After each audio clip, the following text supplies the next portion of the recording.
My name's Connor Woodman. I used to be a market analyst in the City of London, working on deals worth hundreds of millions of pounds. But I'd had enough of e-business done on a computer screen, so I quit. I'm really happy. I want to get out and test myself in real markets, haggling face to face with hardened traders. 12,000. Ooh, it's a bit too low, too low. 32,200. 32,200? Yes. Gone in. So forget the economic doom and gloom. I think I can make money and have a great time trading my way around the world. It's the way people used to do business, buying something and travelling with it and selling it in another place. This is exactly what it's all about. I've taken 25 grand from the sale of my flat to invest in all kinds of products. Animal. There's thousands of camels here. There's camels over there, over there, over there. Everywhere you look, there's camels. Mineral. What have I done? And vegetable. Tastes like tuna for breakfast. 75p! This has gone so bad. It's just doing my head in. It's a journey that'll take me across 4 continents and 16 countries. With any luck, I'll make some serious money. If it goes wrong, I'll lose the lot.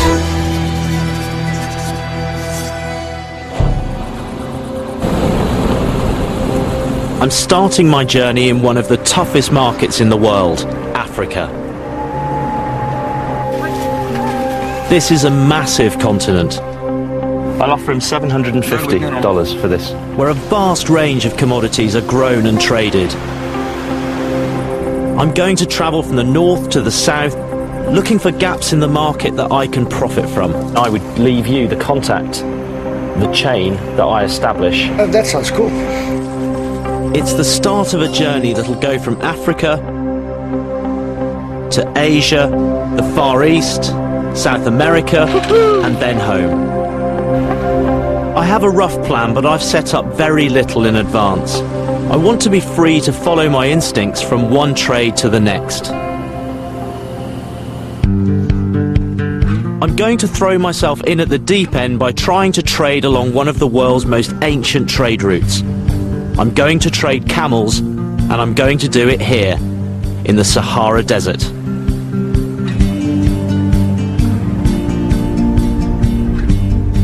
I've come to the Sudan, outside the capital, Khartoum, and I've had a baptism of fire. Straight away I can tell I'm going to have to adjust to a different way of doing things. I've already been ripped off, I've been lied to, I've been taxed, I've been fined, and that's just getting my passport stamped. It's no wonder that the traders that I've come here to do business with have got a reputation for being some of the toughest and most cutthroat in the whole world. Sudan has the second biggest population of camels in Africa. It exports over 150,000 every year, and I want in on the act. Why do people buy camels? What are they used for? For meat, for Libya and Egypt. They come to Sudan and buy the camels here because they're cheaper here than in Egypt. I've employed a local guide, Adam, who's going to help me get to grips with the basics of camel trading. Assalamu alaikum. Assalamu alaikum. He's taken me to the Khartoum livestock market. The camels here are sold for meat all over North Africa. I might not know much about the trade yet, but as a former market analyst, I'm used to doing my homework. Today, I'm not going to buy camels. I've come for a more important commodity: information. My camel is going to die, please. Please, my camel is about to die. Please buy him before he dies. Look at it. This is my chance to learn all that I can about camels.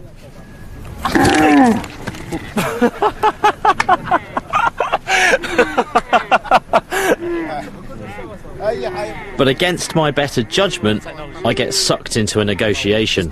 Yeah. It costs about $600. $600 for this camel, yeah. Yeah, $600. Yeah. I know, and he says $600, but maybe we can get a better price than $600, I think. This is unnegotiable. Everything's negotiable. Don't be daft. Why was it non-negotiable? No discount. Don't need discount.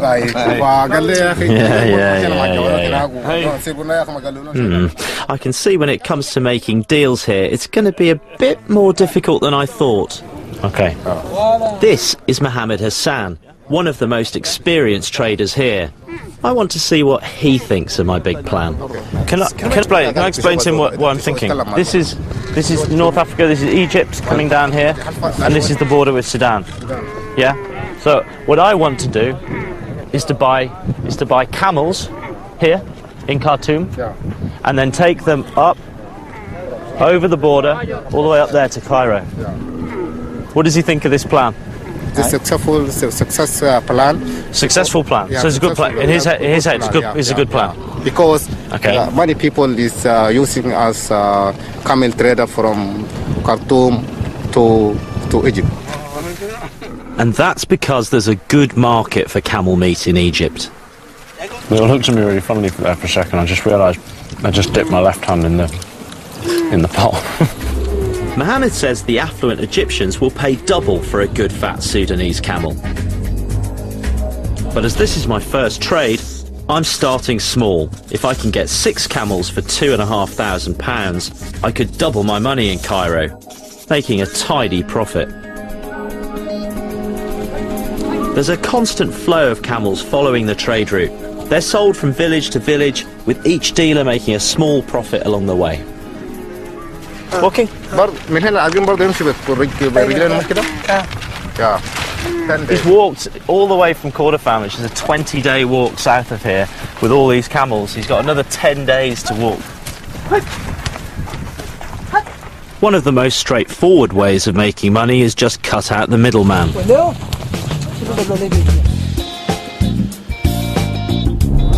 If I buy camels and take them straight to Cairo, I'll keep all the profit that normally gets shared between 5 or 6 dealers along the route.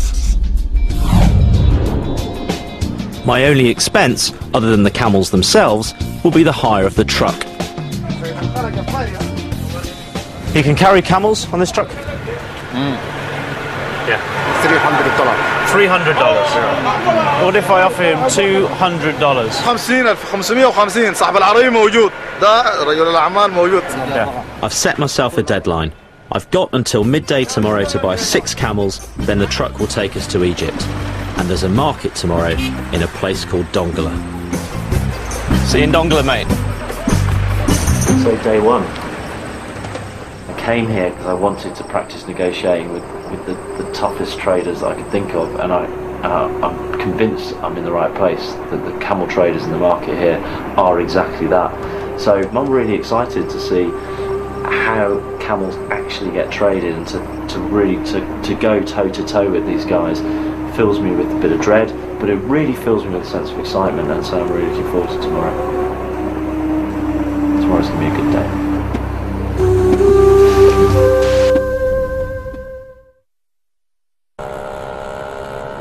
It's market day in Dongola. Today's the day when I go toe to toe with Sudan's camel dealers. It's been said that the pursuit of money is the root of all evil. I couldn't disagree more. I think without trade and without that pursuit of wealth, no one would know anything beyond their own front door. Going out and trying to find someone to do business with is the whole reason that people interact. I'm here to buy 6 camels. A local would pay anything from $400 to around $800 for a good one. There's thousands of camels here. There's camels over there, over there, over there. There's everywhere you look, there's camels. Hopefully, I can find a few of my own. It's all about negotiating these prices down. I've got to get these camels for an average of $600, I think. The two that were yoked together, the white one and the brown one. How much for this pair of camels? How much for this pair? The market owner says he's got some good fat camels for sale. No, this is no good. I can't sell this for meat. Yeah. Small, medium, and fat. He's fat. Yeah. Yes, he's good. $1,000 for both camels. Both. $1,000 now. This one and this one. How much does he want for the two? 850. Times two? Yeah. So $1,700 for these two camels? Yeah. That's ridiculous. It's a crazy price. I'll give him $1,200 now, cash. $1,200? $1,200. This is not the price here.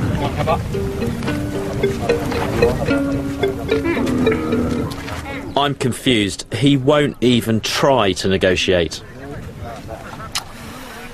Well, guys, we're kind of up against it a little bit. But my problems are only beginning.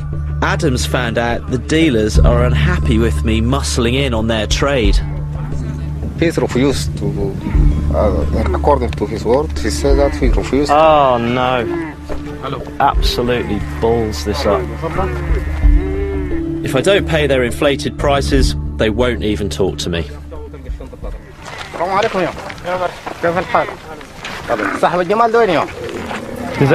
Does anyone own these camels?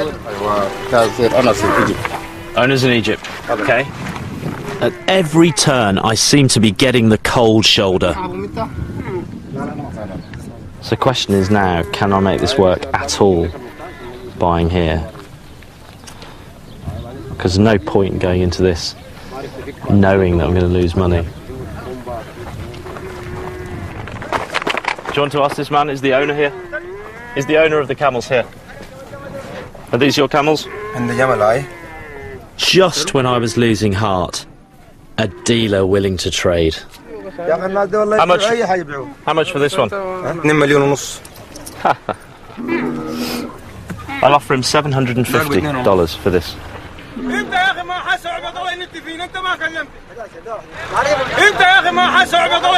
The market owner is fuming. It turns out the man I'm negotiating with is his employee, and he doesn't want us to do a deal. The man is lied to us because he is camel handler just because he's not any authorized to buy it. It wasn't his camels. Didn't have any power to sell that camel. Complete waste of time. First question, are these your camels? First answer, yes. Real answer, no. It's clear I've underestimated camel dealer solidarity. Salam alaikum. Anybody own these camels?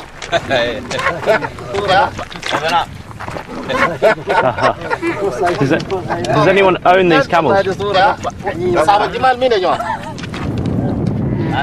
Does anyone own these camels, Adam? No, camel owner. Oh, for fuck's sake, why didn't you tell me that a minute? Oh, Jesus Christ, he's just driving me insane. Driving me absolutely up the wall.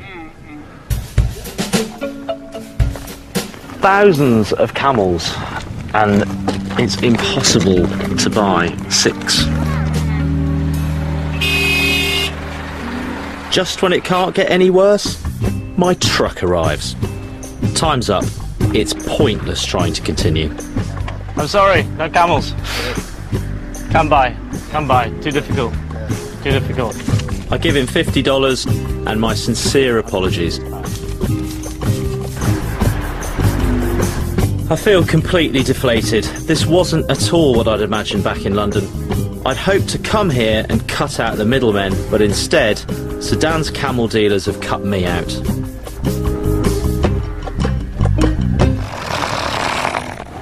I've learnt a lesson. Don't push in on an old trade, but instead pioneer a new one. That's what I'll look to do next. So the journey begins. Totally out of my comfort zone. Thrown into an extremely foreign market where I didn't know any of the rules and I didn't know any of the players, and suddenly the enormity of this journey over the next 4 months and exactly what it entails, and thinking how many things could go right but also how many things could go wrong, suddenly struck me. It's going to be a hell of a trip.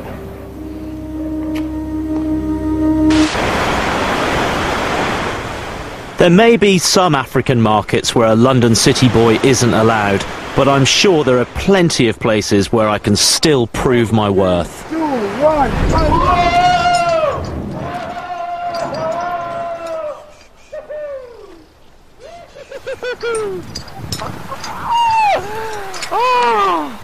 Oh my days! I've left Sudan and travelled 2,000 miles south to Victoria Falls in Zambia. That was an excellent way of relieving some executive stress. You know, in London you do what? You play golf, you go to the pub. Here you can jump off a bridge at Victoria Falls. Amazing.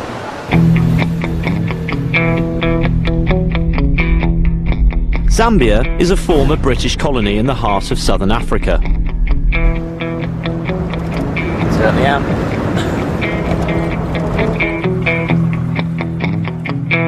It's a relatively small coffee producer, but Zambian coffee is on the verge of a boom. It's good quality, cheap, and the growers are keen to break into new markets. I smell an opportunity. My first port of call is the chairman of the Zambia Coffee Growers Association, Colin Street. People talk about African coffee. They never ever really mention Zambia.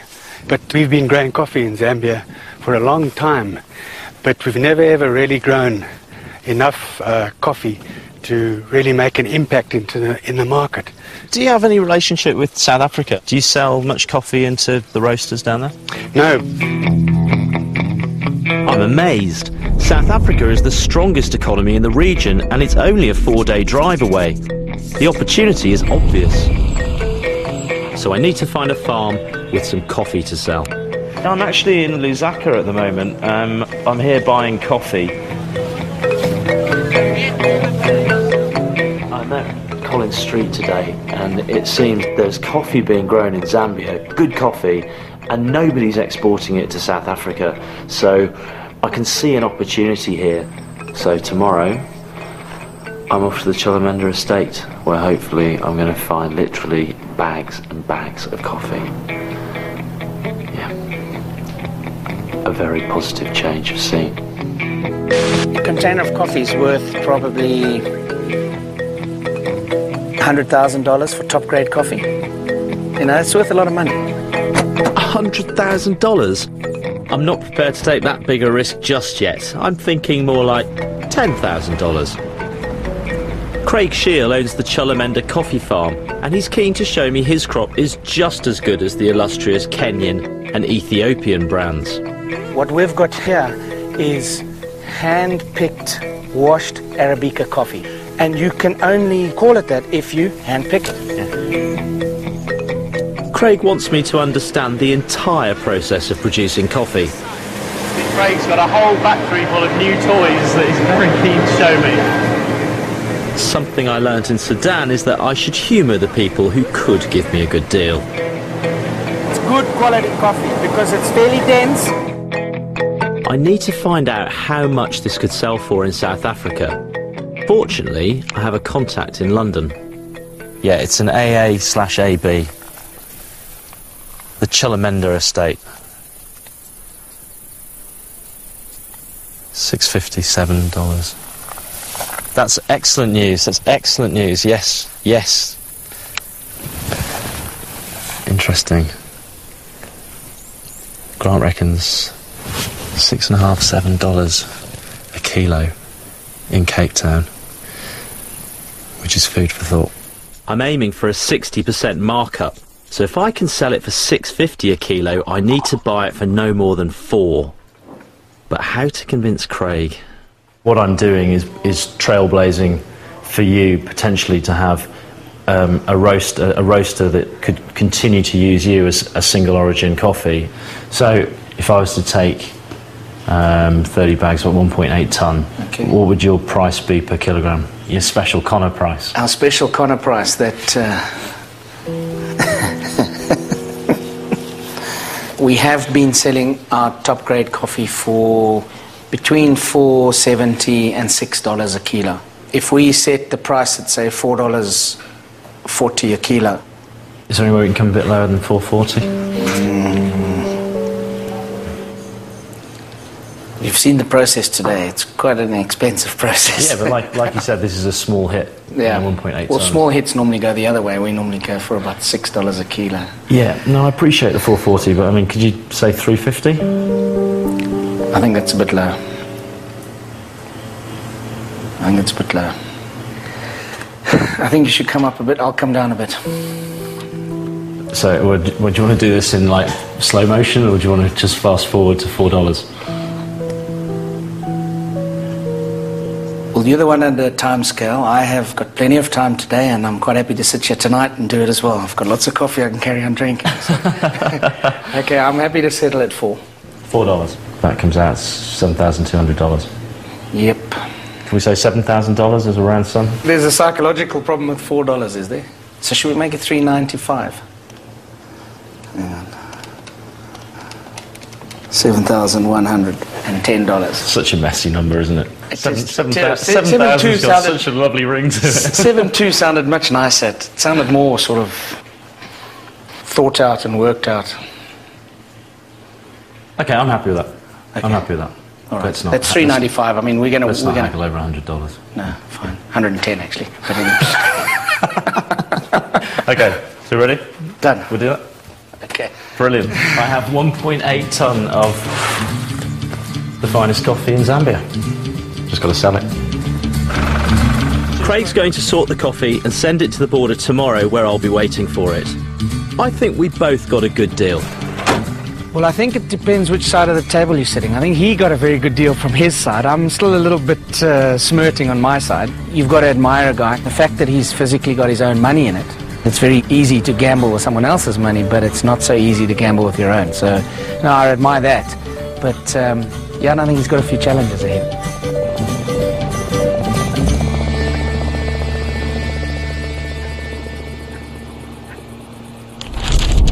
I've bought the coffee for £3,600 and done a great deal with a driver who'll take it to Cape Town for £200. If everything goes well, I'll be able to sell the coffee for £6,000 and bank my first £2,200 profit.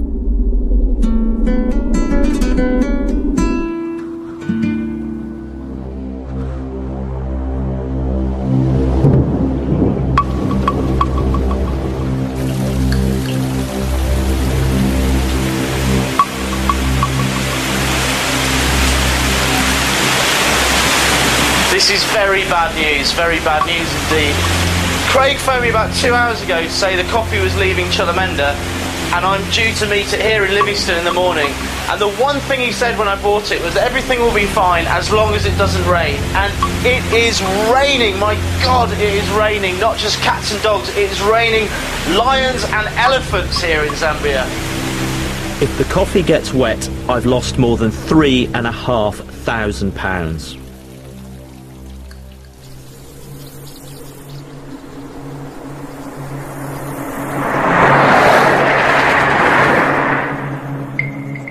After a restless night, I'm keen to find out if it's all right.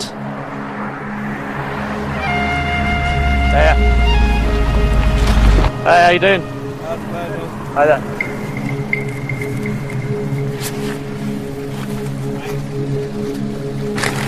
There we go, see the Hessian bags? Oh yeah. It feels absolutely bone dry. Whew! I was worried, because it was raining so much where we were. See you at the border. All right, mate.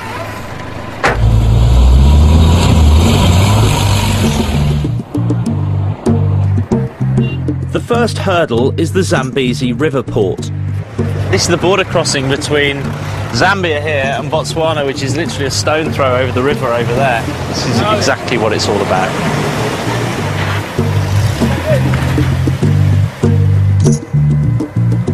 It feels very, very old-fashioned. It's the way people used to do business, buying something and travelling with it and selling it in another place.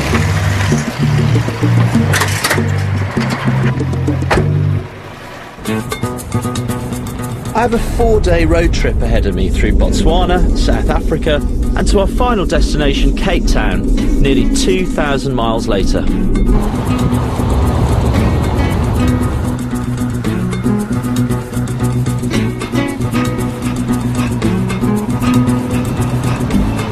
Every time we come through, you'll see elephants. You won't see one now. As soon as you promise me an elephant, we won't see one, guarantee. I'm sure you'll see one. Oh my God.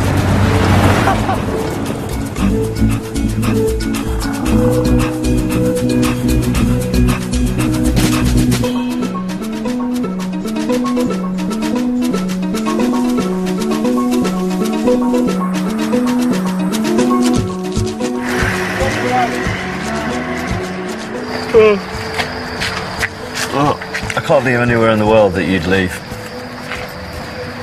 7 grand's worth of anything just in a car park, so I'm going to sleep here with the coffee. Tomorrow, we'll head deep into the bush.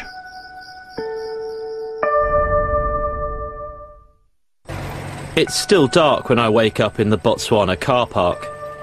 I'm travelling 2,000 miles with nearly 2 tonnes of Zambian coffee, which I'm hoping to sell in Cape Town for £6,000. Now that I'm here, it feels very right. It feels like this is exactly the kind of experience that I've come to find.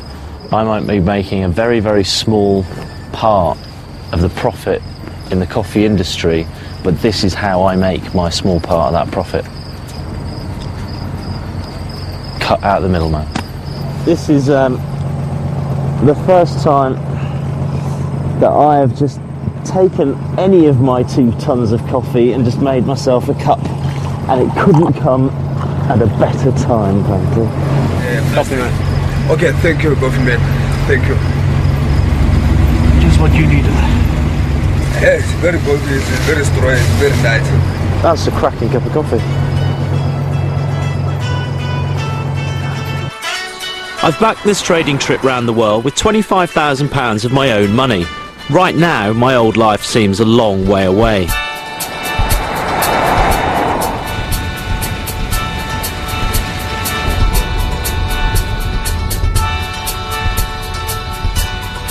It's bad weather for transporting coffee that's very sensitive to water. I'm just checking to make sure it's... Yeah, I mean, it's still bone dry underneath.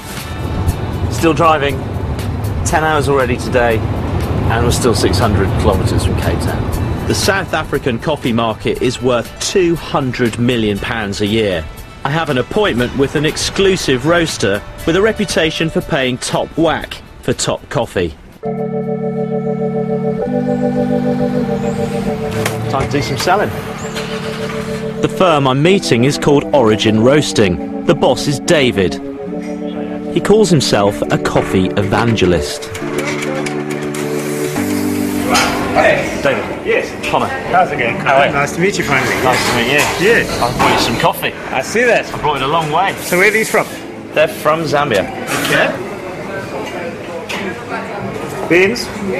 I need some of this made 3 ways, please.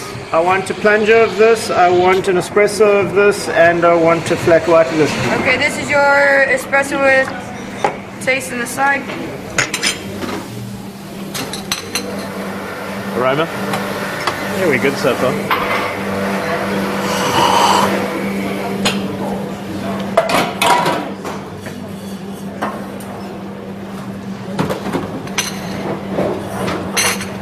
I think we've got to get Joel down here, Beans. Okay. The cafe may be David's church, but upstairs is his roasting vestry, complete with a bishop, Joel, the nose of Origin. He's sampling the coffee I paid $3.95 for. And how much is the coffee? We're talking about $6.50 a kilogram. $6.50 a kilo landed in Cape Town. It's relatively high, actually. Interestingly, relative to other coffees. I mean, you know, Zambia being, called it a second-tier producer in Africa, that's a relatively aggressive price for the product. So we need to get our hands on a couple of bags of coffee and do an evaluation. I can have it here in an hour. Great. Done. Well, Yeah. Willem's going to be busy for the day.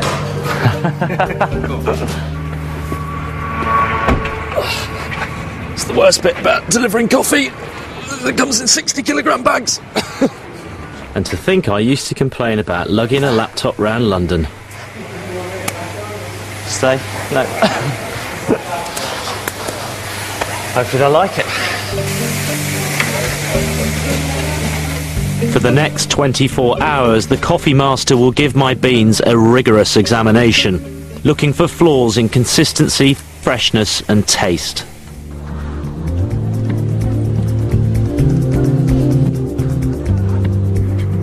Now I have a chance to think ahead to the next leg of my journey and more business opportunities. In particular, the fastest growing economy in the world. China's a market that is really quite exciting at the moment. There's a booming middle class, they've got a lot of disposable income, and one thing I know they're crazy for at the moment is French red wine. So I'm wondering whether maybe South African red wine might be a really good substitute to try and sell into that market. 20 years ago, French wine dominated the British market too. Then someone started importing new world wines and now they dominate. Perhaps I could start a similar wine revolution in China. Now this is an estate and they're very keen to get into the Chinese market. And I spoke to them on the phone earlier. So, see what they have. We should be able to talk competitively on prices and maybe do a little bit of horse trading and knock that price down. But I'll have my work cut out.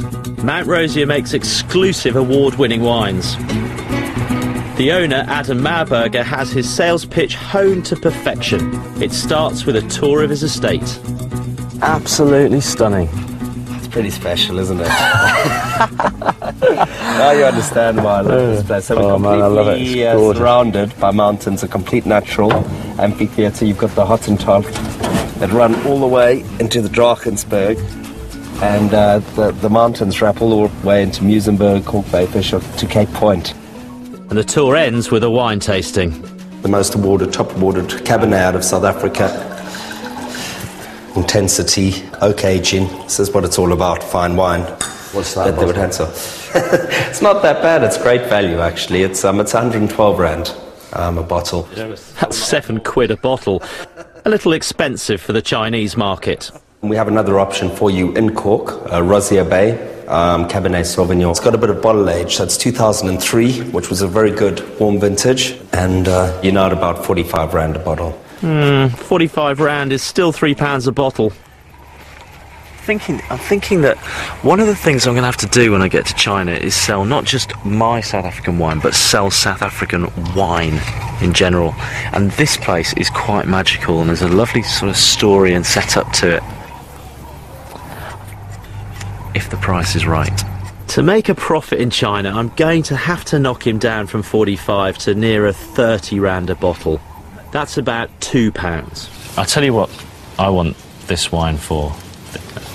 I want this for around 26, 27 Rand. Connor, that's going to be very difficult. Very, very difficult. However, saying that, I personally like nice round numbers. So I think if we can shake on 30, I'd be a lot happier. This is my last 3,000 bottles. It's a great wine.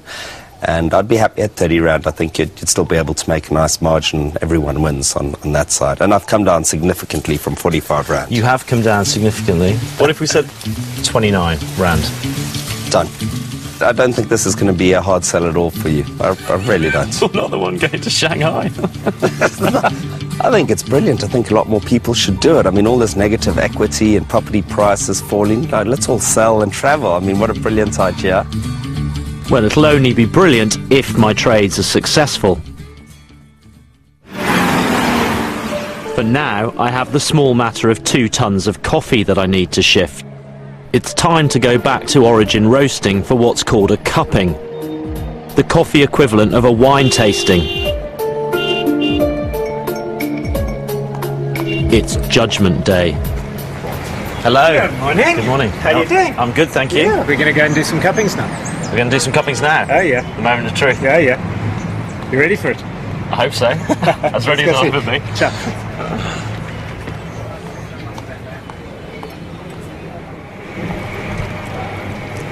So we've got exactly the same amount of coffee in every cup. Yeah.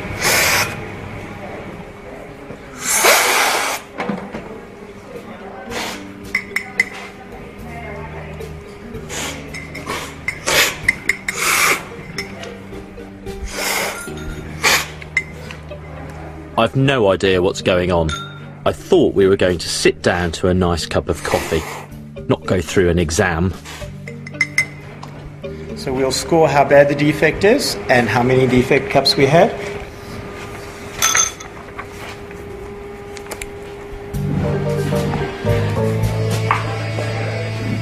Unfathomably complex from my point of view, but extremely nerve-wracking watching it happen in front of you.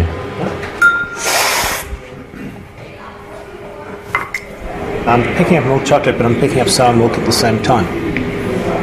Each slurp seems to yield a different flavour for these blokes.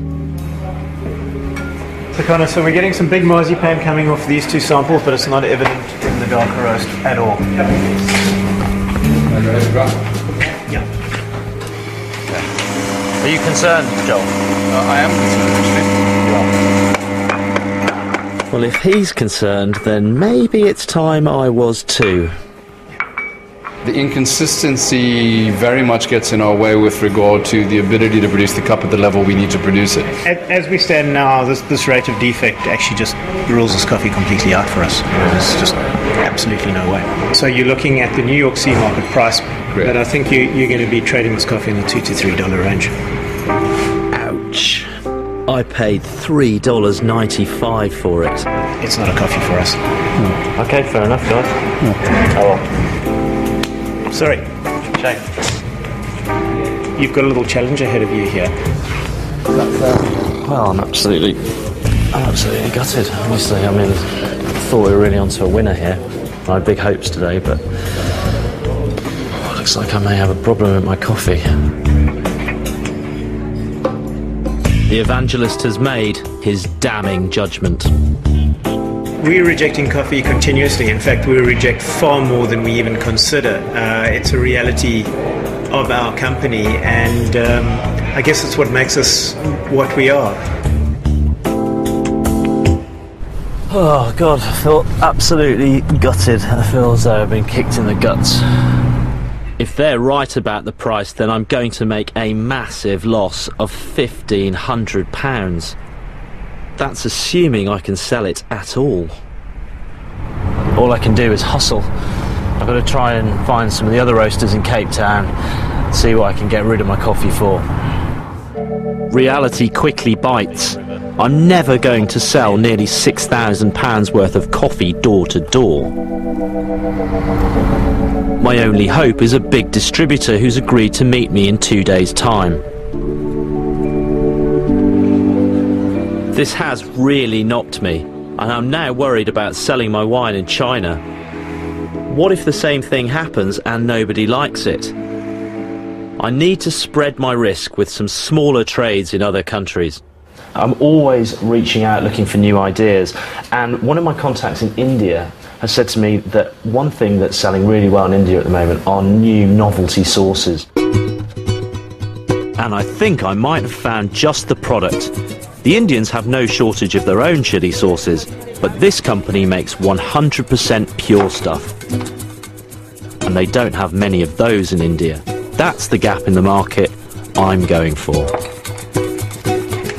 Connor, Eddie, how's it? Eddie, how are you? Well, when I was 5 years old, I had my first chili. I was sitting outside in my mum's garden, and I was eating a chili. And my mum said, "What are you doing?" I said, "I'm eating chili." You know, so it's born in me. I love it. I love hot food. I cannot imagine. I even have chili on my ice cream if I have to. I'm saying this has got Eddie Cloter is Cape Town's own chili sauce entrepreneur. Bit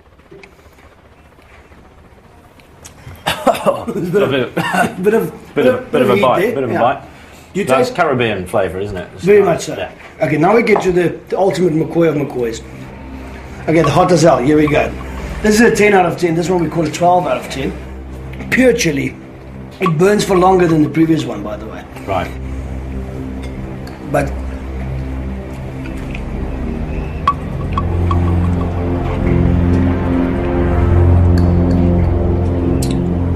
Tastes sweet at first. Sweet, yeah. And then it starts burning a hole in the centre of your tongue. It does, doesn't it? Yeah. Yeah, I mean, and it burns for quite a while. I would say about 10 minutes. I would do this as a one-off. I'll make my profit at the India end from when I sell the sauces. I'm with you, yeah. Okay. Yeah. Then I would leave you the contact, the chain that I establish. All right. So that if you want to continue exporting to India, you've got my contact that I sell the sauces into at the India end. Oh, that sounds cool. So I'm a trailblazer. Yeah, That's what I'm trying to do. Well, why not? Just as I did with the wine, I want to knock Eddie down on the price. Well, volume-wise, how much you can take? I could take 3,000. I could take as much as 4,000 bottles total. So I could take. What does 1,000 of each? Yeah. Yeah, take 1,000 of each. If I can get a $1.20, something like that, I don't know if that's fair. Can I bring it down to 90 cents?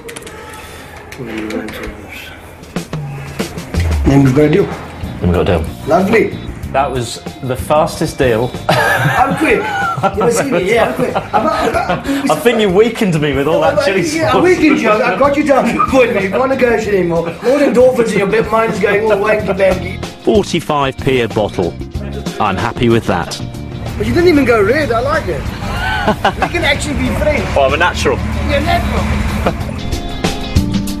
I never thought in my life that I could meet anyone who was so crazy about chili. When we sat down to do the numbers there, he could see, okay, I might not be making as much profit on this as I could do, but I see the long-term potential in this, which is exactly what I needed him to see. I mean, I would have never thought to go to India with my product, you know what I mean? It was India's chili land, you know what I'm saying? So yeah, I'm happy for him. As long as I can sell this stuff in India, everybody should be happy. I'm paying almost £3,500 to buy and transport my chili sauce to Delhi. The wine's costing me over £7,600. If you add the money I've spent on the coffee, I've spent 3/5 of my £25,000 investment without a penny coming in. I need to sell my 2 tons of coffee and fast. It's time for my meeting with John Lear, one of Cape Town's biggest coffee distributors.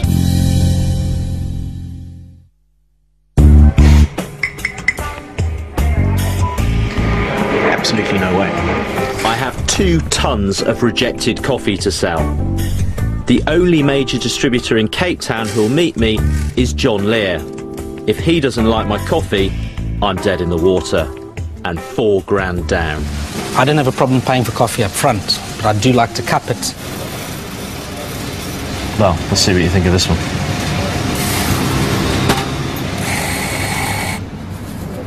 $90 grams of coffee. Smells good. What's encouraging here is that John's way of cupping is make a cup of coffee the way you want to drink it, and if it tastes nice, then it's good coffee.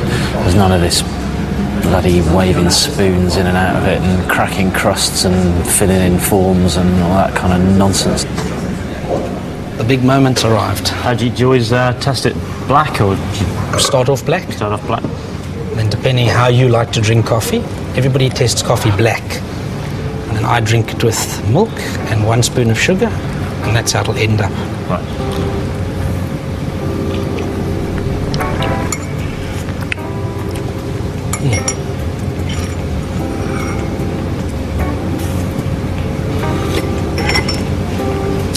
Very interesting. Why'd you say interesting? It's not very acidic. Normally an African coffee would be very acidic. This is not acidic.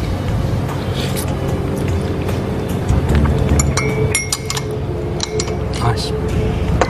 It's a good coffee. Well, I haven't bought you a pile of crap, have I? No, it isn't a pile of crap. On a scale of 1 to 10, yeah, I'd say it's at number 7. And just in case he's wrong, John invites his mates to give a second opinion. It's really good. That's a relief to me.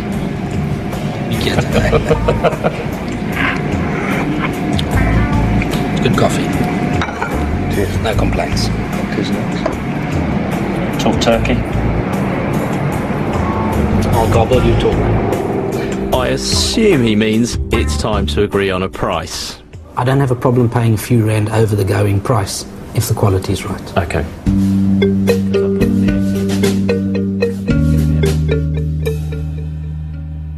Including transport, I paid just over £2 or 30 South African rand a kilo.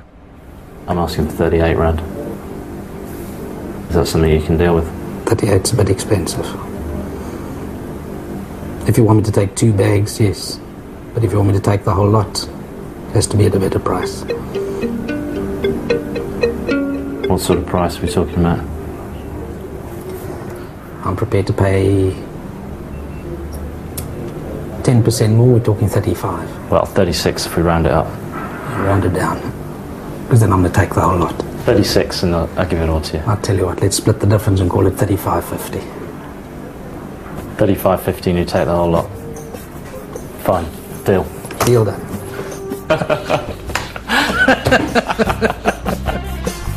Thank God for that.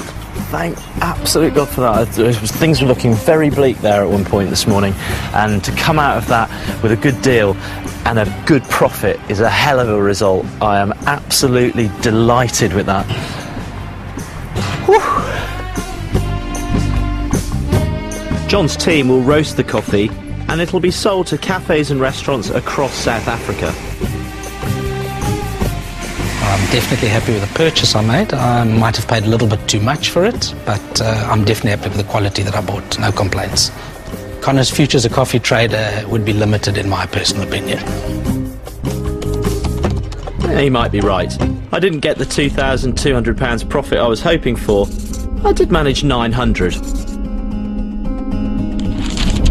I can bank that as the first and only profit I've made on the African leg of my journey. I've spent a total of £11,200 on chilli sauce and wine, so I've still got plenty of money in the bank.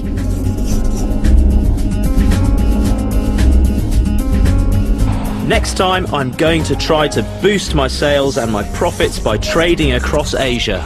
This is what he calls hot as hell. I'll find out if my sauces set India on fire. I'm determined to have another crack at livestock, this time in the mountains of Kyrgyzstan. I go digging for profit in a Chinese jade mine. One of these guys could become rich overnight. And I'll be in Shanghai, where I'll try to introduce South African wine. I don't like this one. It's from South Africa. I don't think they have the culture to make wine.